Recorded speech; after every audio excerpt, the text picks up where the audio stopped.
আসসালামু আলাইকুম ওয়া রাহমাতুল্লাহি ওয়া বারাকাতুহু। আশা করছি সবাই ভালো আছেন। আলহামদুলিল্লাহ, আমি আল্লাহর রহমতে ভালো আছি। শুরু করতে যাচ্ছি প্রতিদিনের ন্যায় কোরআন শিক্ষা কার্যক্রম। যদিও গতকালের ক্লাস আমাদের বন্ধ ছিল আমার কিছু কাজের কারণে, ইনশাআল্লাহ আজকে আমাদের 2টি ক্লাস হবে। তো শুরু করতে যাচ্ছি কালকের আগের দিন যেখান থেকে আমরা শেষ করেছিলাম ঠিক তারপর থেকে আমরা পড়েছিলাম ঈদগামে বেলাগুন্না পর্যন্ত, ঠিক না? ঈদগামে বেলাগুন্নার পর কি আছে? ইখফা। কি আছে? এখানে আমরা লিখেছি ইখফা। ইখফা অর্থ কি? ইখফা অর্থ নাকের ভিতর লুকাইয়া গুন্না করিয়া পড়া। নাকের ভিতর লুকাইয়া গুন্না করিয়া পড়া। ইখফার হরফ কয়টি? 15টি। কয়টি? তা, সা, জিম, দাল, জাল, জা, সিন, শিন, সদ, দদ, ত, জ, ফা, কফ, কাফ। ঠিক আছে? তা, সা, জিম, দাল, জাল, জা, সিন, শিন, সদ, দদ, ত, জ, ফা, কফ, কাফ। এ হলো 15টি হরফ। ঠিক আছে না? ইখফা বানানোর কায়দা কি? ইখফা কিভাবে হয়? নুন সাকিন বা তানবিনের বামে, নুন সাকিন বা ইখফার 15টি হরফের মধ্য থেকে ইখফার যে কোনো একটি হরফ যদি আসে তাহলে কি হবে? ওই নুন সাকিন তানবিনকে, কোন নুন সাকিন তানবিন? আমি বলছি আপনারা বুঝেন। ওই নুন সাকিন তানবিন, কোন নুন সাকিন তানবিন? যে নুন সাকিন তানবিনের পরে ইখফার হরফটা আসবে সেই নুন সাকিন তানবিনকে নাকের ভিতর লুকাইয়া গুন্না করিয়া পড়িতে হয়। ঠিক আছে? যেমন নাকি ধরেন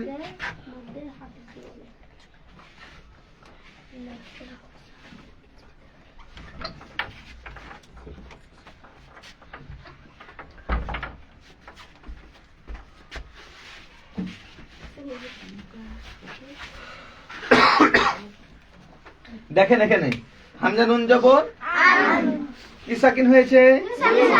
সাকিন। তামিম পেশ তুম। তাহলে নুন সাকিনের পর হরফটা কি হরফ? কি হরফ? আমি বলেছি হরফটার নাম কি? তা। এখন দেখি আমরা যে ইখফার হরফের মধ্যে তা আছে কিনা। আছে? আছে। যে শুরুতেই তা, তাহলে ইখফার হরফ তা এসেছে। নুন সাকিনের পর কি আসছে? তা আসছে। ঠিক আছে না? যেহেতু তা আসছে তাহলে কি হবে? এটা ইখফা হবে। কি হবে? ইখফা হবে। আর ইখফা মানে হলো নাকের ভিতর লুকায়া গুন্না করিয়া পড়া। কথা বলেন না? তাহলে এটাকে এই নুন সাকিনকে নাকের ভিতর লুকাতে হবে। কিভাবে? তুম। যদি বলেন আং তুম, ভুল। আং না, কি নাকের ভিতর। আং হলে মুখে আসছে। কোথায় আসছে? মুখে। নাকের ভিতর কেমন? তুম। মুখটা খোলা থাকবে তাহলে উচ্চারণ আসবে। তুম। ভুল কি বললাম? আং তুম। এটা কি ভুল? সঠিক কি? তুম। আরেকটা উদাহরণ দিই আরেকটা হরফ দিয়ে।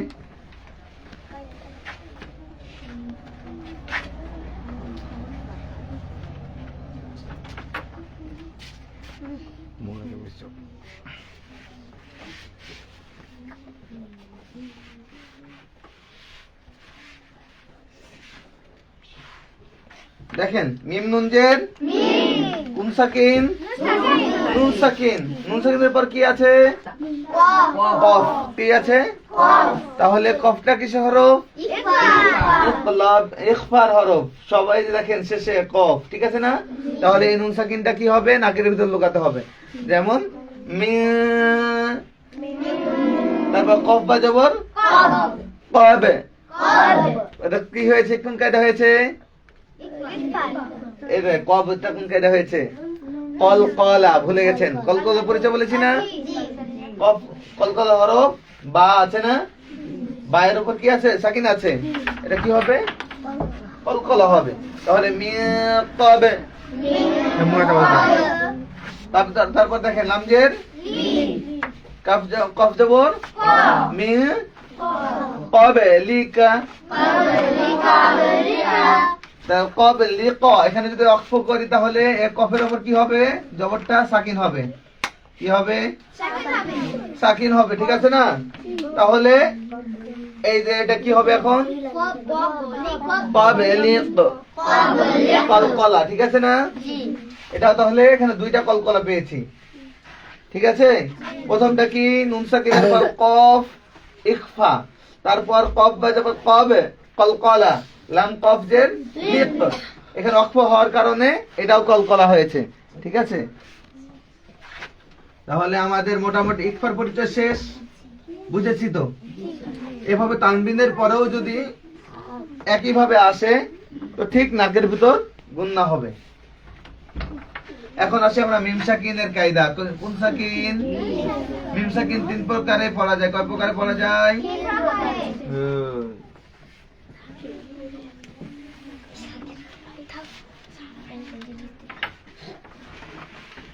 এগুলাকে কে করেছে এরা যা আছে প্রতিদিন কোন ঝামেলা এই যে কামরুলের বেটি তারপরে যে আপনাকে যে কুকুন পেয়েছে বেটির লেগে কেন এরাকে পেছাচ্ছে ভাবি কেটা বলে মাস্টারি করেছে বলে কাকড়া কেটা বলে মাস্টারি করেছে যে লিব না যে পেছে দিয়েছে আমি ছিলাম না ওরা ছাত্র ছাত্র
হ্যাঁ নেট থাকলে তাও এটা আপনার রিচ বাড়তো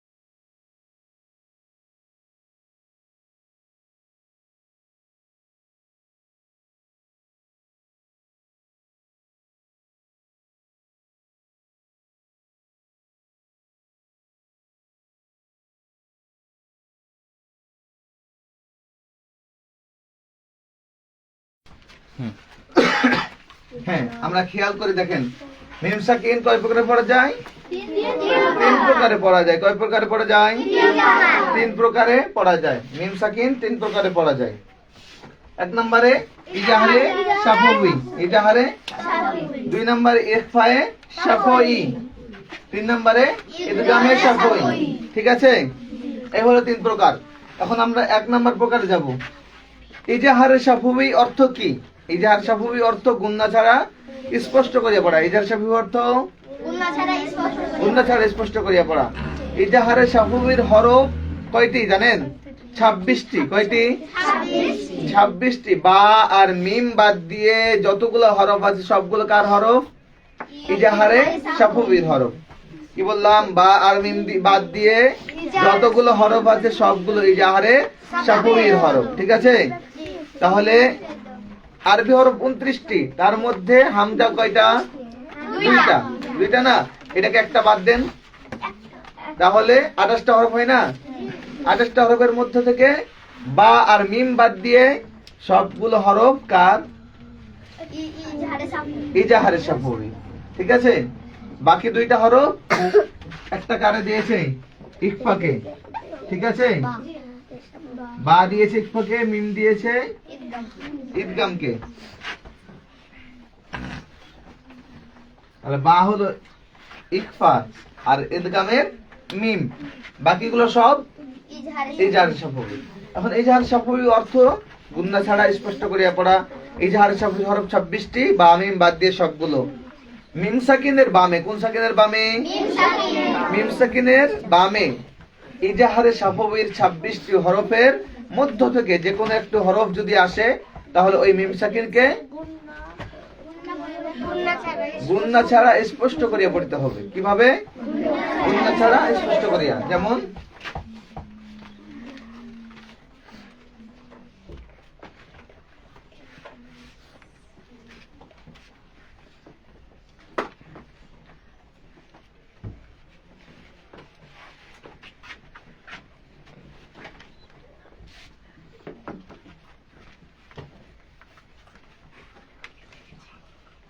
খালি নেই।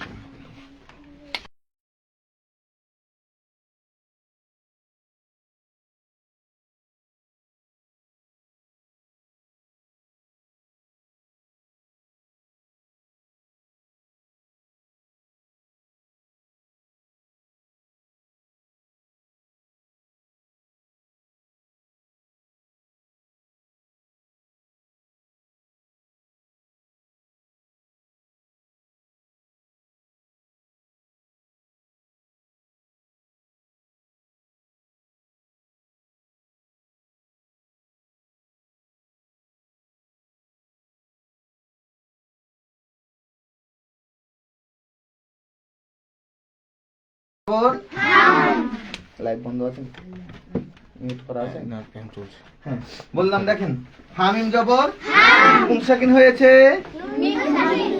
কোন সাকিন? মিম সাকিন। মিম সাকিনের পর কি আছে? ডাল। ঠিক আছে না?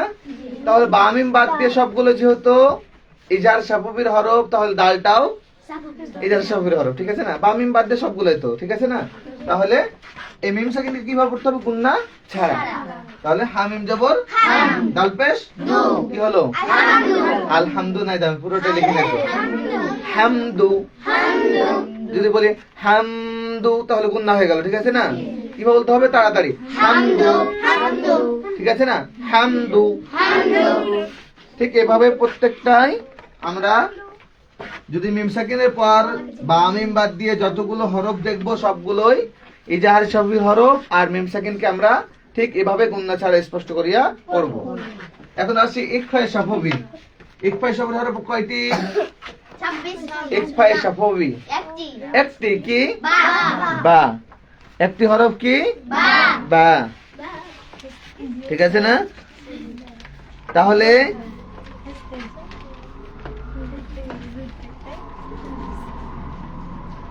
মিম সাকিন কি ইখফায়ে শাফাবী অর্থ কি আমরা জানি? নাকের ভিতর লুকাইয়া গুন্না করিয়া পড়া। একই। ইজহার শাফাবীর অর্থ যা, ইখফায়ে শাফাবীর অর্থ যা, ইখফায়ে হাকিকির অর্থ তা। ঠিক আছে না?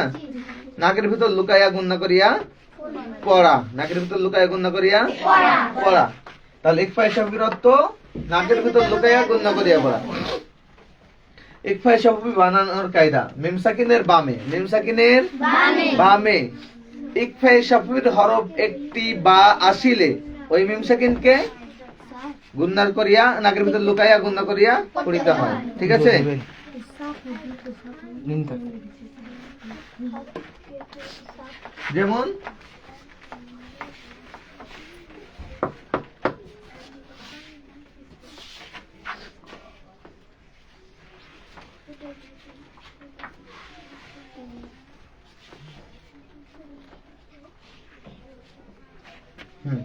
দেখেন কাফ মিম পেশ কুম, কুন সাকিন, মিম সাকিনের পরে হরফ কি আছে?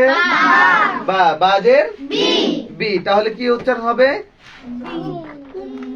কুম। আমরা পড়ি কি মিম গুন্না করি কিভাবে? কুম বি, এরকম না, এটা ভুল, ঠিক আছে? যেমন কাফ মিম পেশ কুম বাজের বি হাখার জাহে, কি হলো উচ্চারণ? কুমবিহি উচ্চারণ না। এটা আমরা সকলে আমাদের এলাকায় যত আছে সব ভুল। এটা হবে কেমন? কুমবিহি, নাকের ভিতর লুকানো। ইকফা মানে কি? নাকের ভিতর লুকানো। আমি যখন কুমবিহি বলছি নাকের ভিতর যাচ্ছে? নাকের ভিতর যায় না তো, কোথায় যাচ্ছে? মুখে। কোথায় হচ্ছে?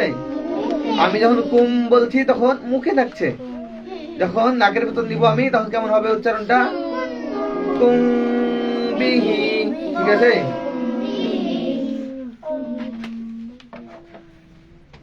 যেমন দেখেন ফাজআলাহু না, এটা না তো, তারমিহিম কি, এখন দেখেন তারমিহিম বিহি, আপনারা বলেন কেমন? বলেন দেখি। একজন আমপাড়া পড়ে কে? কোরআন পড়ে কে এখানে? কোরআন কেউ পড়ে? আপনি দাঁড়ান দেখি, একজন আয়াতটা বলেন, আপনি বলেন দেখি। তারমিহিম এই আয়াতটা কে বলতে পারবে? একজন, আপনি বলেন। তারমিহিম হ্যাঁ বলেন। তারমিহিম বিহিজারাতিন মিন শিরজিন। এই যে সম্পূর্ণ ভুল। দেখেন না উচ্চারণটা দেখেন, তারমিহিম কি বললাম? হিং বিহিজা, এখানে বড় হা আছে, হ্যাঁ, বিহি না, বিহিজারাতিন মিন সিদ্দিল।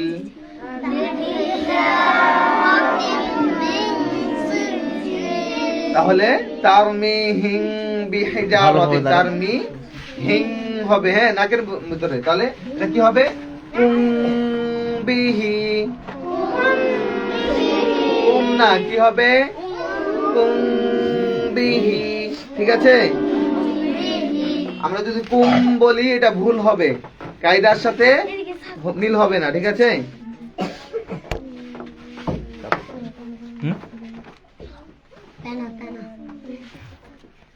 তাহলে এটা বুঝেছি আমরা। উচ্চারণ কেমন হবে? যদি কুম বলি তাহলে কায়দা অনুযায়ী উচ্চারণ হবে না, ভুল হবে, ঠিক আছে? এরপর আসি ঈদগামে শাফবি। ঈদগাম অর্থ কি বলেছিলাম? ঠিক আছে কিনা? যান আমি দেখছি। ঈদগাম অর্থ কি বলেছিলাম?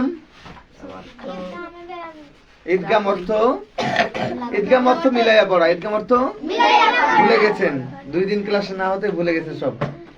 গতকালের আগের দিন বলেছি না এটা? ঈদগাম অর্থ মিলাইয়া পড়া।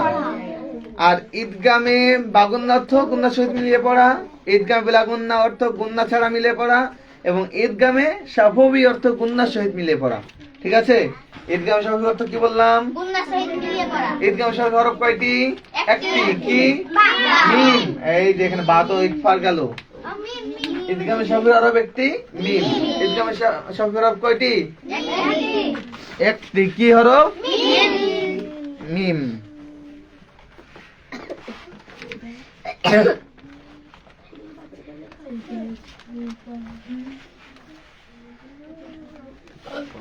তাহলে ঈদগামে শাফবি বানাবো কিভাবে আমরা? মিম সাকিনের বামে,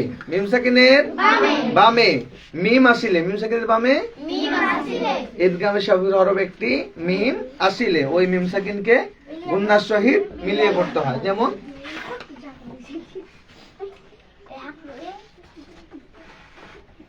কি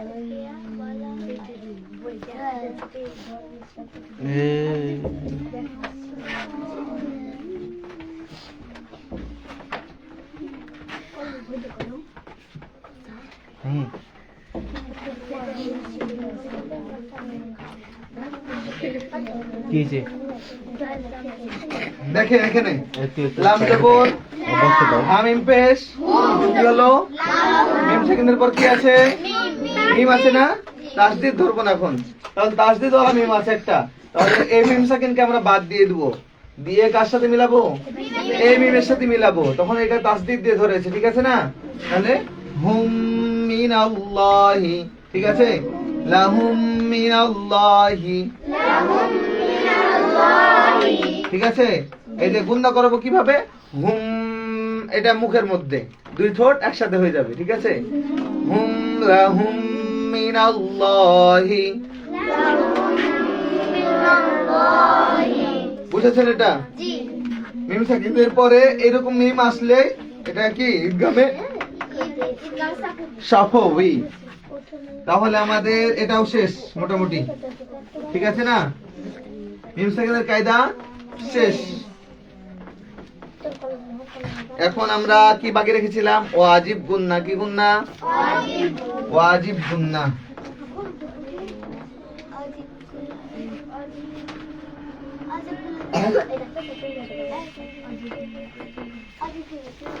एक बोल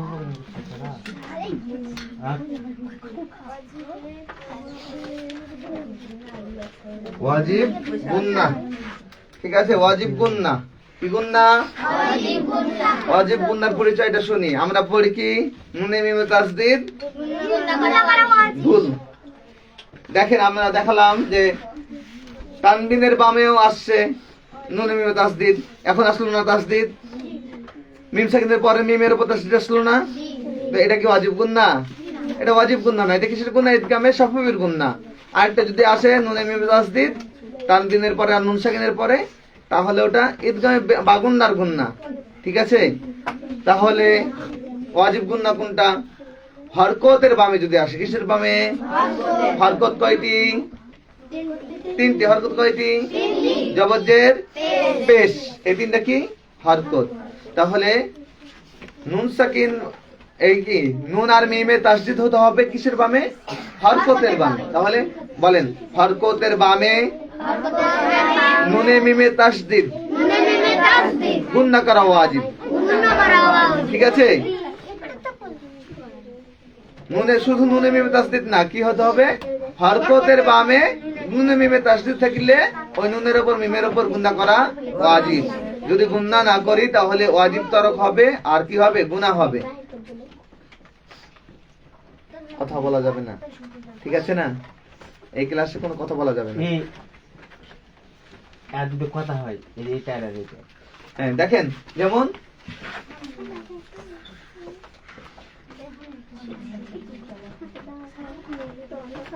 গরম লাগছে খুব। দেখেন আকাশে ফ্যান সেট করে দিন। হামজা নুন জবর আন, হরকতের বামে নুনের উপর কি আছে? তাসদিদ আছে। হরকতের বামে নুনের উপর তাসদিদ আছে, এই নুনের উপর গুন্না করা ওয়াজিব। যেমন হামজা নুন জবর আন, নুন জবর না আন না, ঠিক আছে না? আইন মিম জবর, মিমের উপর কি আছে? কিসের বামে? হরকতের বামে, ঠিক আছে না? মিম জবর মা, এটা তাহলে কি হলো? স্প্রেটা আম্মা, ঠিক আছে না? তাহলে এই ওয়াজিব গুন্নার পরিচয় আমরা পেয়েছি।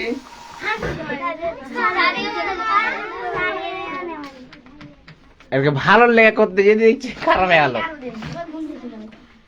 ওয়াজিব গুন্নার পরিচয় পেয়েছি আমরা, পেয়েছি। তাহলে হরকতের বামে নুনে আর মিমে যদি তাসদিদ থাকে এটা ওয়াজিব গুন্না। যদি গুন্না না করি ওয়াজিব তরক হবে, গুনাহ হবে। কি হবে? গুনাহ হবে। ওয়াজিব তরক করার গুনাহ হবে, ঠিক আছে। এই তোর কি কি কি দেখালো? এটা কমপক্ষে 1 আলিফ পর্যন্ত গুনাহ করতে হবে, ঠিক আছে। আর বেশি থেকে বেশি 3 আলিফ। তাহলে আমাদের ওয়াজিব গুন্নাও শেষ। বাকি আছে কি? চার আলিফ মদ পড়া হয়ে গেছে তো।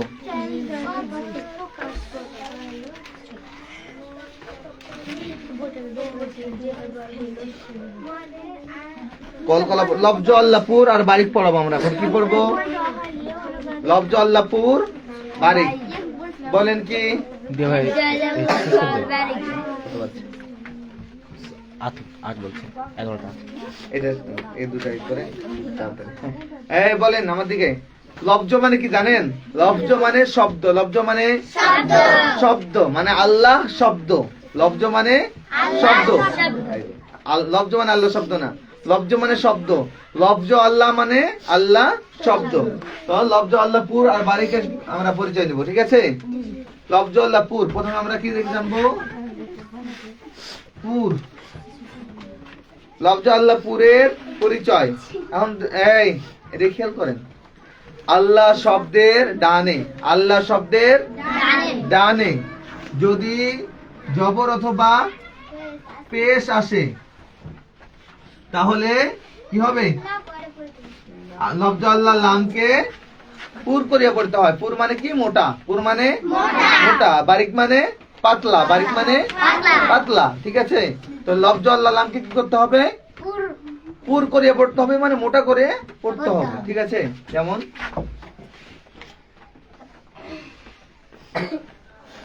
দেখেন লফজ আল্লাহর লাম কোনটা আগে চিনি। লফজ আল্লাহর লাম কোনটা? লফজ আল্লাহর লাম যে লামের উপর তাসদীদ থাকে, আল্লাহ শব্দ। আবার অনেক সময় এমন হয় লাহু শব্দ থাকে, যেমন ওয়ালাম ইয়াকুল্লাহু কুফুয়ান আহাদ। কুল্লাহু আল্লাহ শব্দের মতো হচ্ছে, কিন্তু আল্লাহ শব্দ না, এটা লাহু শব্দ, ঠিক আছে? তাহলে আল্লাহ শব্দ, আল্লাহ লিখতে সবসময় কমপক্ষে এটা থাকবে, আলিফ না থাকলেও এই তিনটা থাকবে, দুইটা লাম একটা হা, বুঝেছেন? আল্লাহ লিখতে কমপক্ষে দুইটা লাম একটা হা থাকবে, আলিফ না থাকলেও, ঠিক আছে? আলিফ যদিও না থাকে তাহলে আল্লাহ শব্দের ডানে, আল্লাহ শব্দের লামের ডানে, আল্লাহ শব্দের লাম এই মাঝেরটা কোনটা? এটা বাড়তি লাম। এটা কি লাম? বাড়তি লাম। তা আল্লাহ শব্দের লাম হলো মাঝেরটা, এটা তাসদীদ থাকে। তাহলে আল্লাহ শব্দের লামের ডানে, ডান দিক কোনটা? হামজার দিক, ঠিক আছে না? জবর আছে? আছে না? তাহলে জবর যখন আছে তাহলে হামজা লাম জবর, লাম কারা জবর, আল্লাহ হবে না, এখানে কি হবে? আল্লাহু, ঠিক আছে না? আল্লাহু আকবার বলে না, না আল্লাহু আকবার বলে? কি হবে? আল্লাহ, ওটা হবে হু আল্লাহ, ঠিক আছে না? আল্লাহু আল্লাহ, ঠিক এরকম মোটা হবে, মুখটা ফুলে যাবে যখন আল্লাহ শব্দটা আমরা পুর করব, আল্লাহ, ঠিক আছে না? আর যদি আমরা বারিক, এখন বারিকের পরিচয় দেখি। বারিক মানে কি বললাম? পাতলা। পাতলা। বারিক মানে পাতলা। যেমন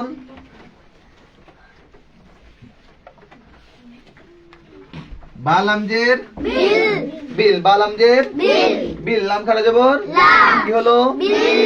বিল্লাহ। হাজের হাফেজ বিল্লাহ, হাজের হি হবে, ধরে কি হবে? বিল্লাহি। কি? বারিকের লামটা তখন কি হবে? পাতলা হবে। লা কি হবে? লা ল হবে না, তখন কি হবে? লা, ঠিক আছে? লা বলছে তখন মুখের মধ্যে কোনো বাতাস জমছে, ফাঁকা থাকছে না। বিল্লাহি। আর আল্লাহু যখন বলবো গাল দুটো ফুলে উঠবে, দেখেন আল্লাহু, গালের মধ্যে বাতাস জমা হচ্ছে না? হ্যাঁ, তাহলে এটা খেয়াল রাখবেন। লফজল্লাহ লামের ডানে যদি জবর অথবা পেশ থাকে, লফজল্লাহ লামের ডানে, এই যে লফজল্লাহ লাম মাঝেরটা যেটা তাসদীদ থাকে, এটার ডানে যদি জবর অথবা পেশ থাকে তাহলে লফজল্লাহ লামকে পুর করিয়া পড়িতে হয়, আর যদি বারিক জের থাকে তাহলে বারিক করিয়া পড়িতে হয়। এই হলো সহজ পরিচয়, ঠিক আছে? ঠিক আছে না? তাহলে আল্লাহু পুর আর বিল্লাহি বারিক। যেমন বিসমিল্লাহির রহমানির রহিম, বিসমিল্লাহ বলছি, ঠিক আছে না? আউযু বিল্লাহি বলছি, বুঝেছেন? তারপর যদি আমি পুর দেখাই, হুয়াল্লাহুল্লাযী লা হুয়াল্লাহুল্লাযী আল্লাহ, মোটা হচ্ছে না? তো এই যে খেয়াল রাখবেন, লফজল্লা, পুর আর বারিক। তো আজকের ক্লাস এখানেই শেষ। ইনশাআল্লাহ আগামী ক্লাস আমাদের জোহরের পর ইনশাআল্লাহ হবে কালকের দিনের জন্য। আমরা যেহেতু গতকাল একটা ক্লাস করতে পারিনি, এই কারণে এটা গতকালের ক্লাস ছিল। আজকের দিনের যেটা ক্লাস এটা জোহরের পর অনুষ্ঠিত হবে ইনশাআল্লাহ। ততক্ষণ পর্যন্ত সকলে ভালো থাকবেন, আমার জন্য দোয়া করবেন, আপনাদের জন্য দোয়া রাখি। আল্লাহ তাআলা যেন সকলকে সুস্থ রাখেন এবং রমজানের প্রতিটি রোজা সুস্থভাবে পালন করার তৌফিক দান করেন, আমিন। ওয়া আখিরু দাওয়ানা আলহামদুলিল্লাহি রাব্বিল আলামিন। আসসালামু আলাইকুম ওয়া রাহমাতুল্লাহি ওয়া বারাকাতুহু।